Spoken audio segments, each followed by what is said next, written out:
Hi there, I'm back with part 3 of the Leica M8 overview.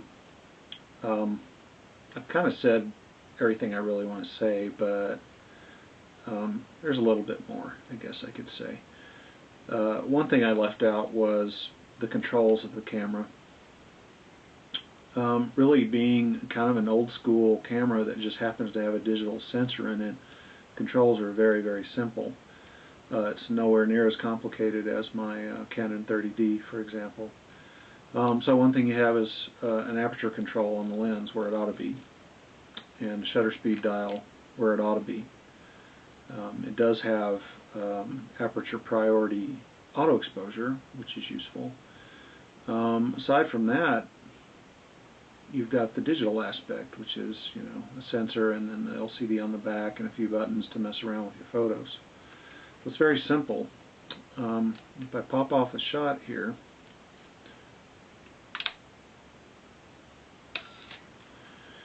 and I did a lengthy exposure because I left the f-stop fairly small. Anyway, you can see that the LCD is pretty small. I think that's really due just to the form factor of the camera. The M9 has the very same LCD in it. But given the LCD, I mean, all the controls kind of work the way you would expect them to. This zooms in, zooms out. Use these buttons to move around when you're zoomed in. If you, once you're zoomed in, use these buttons to move around. If you're at 100%, then you use it to flip between pictures. And then these buttons over here, you can't read them. They're just function buttons for deletions and that sort of thing. So, and then once you're back in shooting mode, you can go to the set menu, which has just the basic shooting parameters.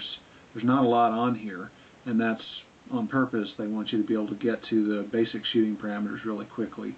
And there's a full-on menu as well, if I can get back to it. Man, I'm blind. Here we go. I don't usually use the camera upside down, but you know, even the full-on menu, it is not hierarchical. It's just a flat list, as opposed to my 30D, which has a hierarchical set of menus, and it's fairly complicated. It has more options. The 30D does, but this camera is more simple and just offers the basics. Now, so I've done a lot of complaining about this. One of my commenters actually commented on that wow, you're pretty honest about Leica. You're not like a fanboy. And as a matter of fact, I am kind of a fanboy. But you know, when you pay a lot of money for a camera, you have certain expectations about it, and I feel like people, if they're considering spending a lot of money on these, they ought to know what they're going to get. Why would you want one of these?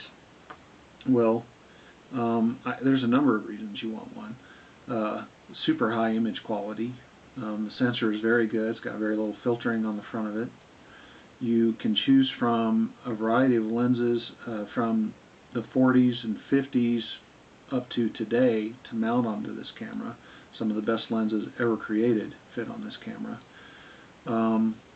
It's small when you compare it to an SLR, like a Pro SLR. It's not light, it's heavy, but it's probably lighter than an SLR as well.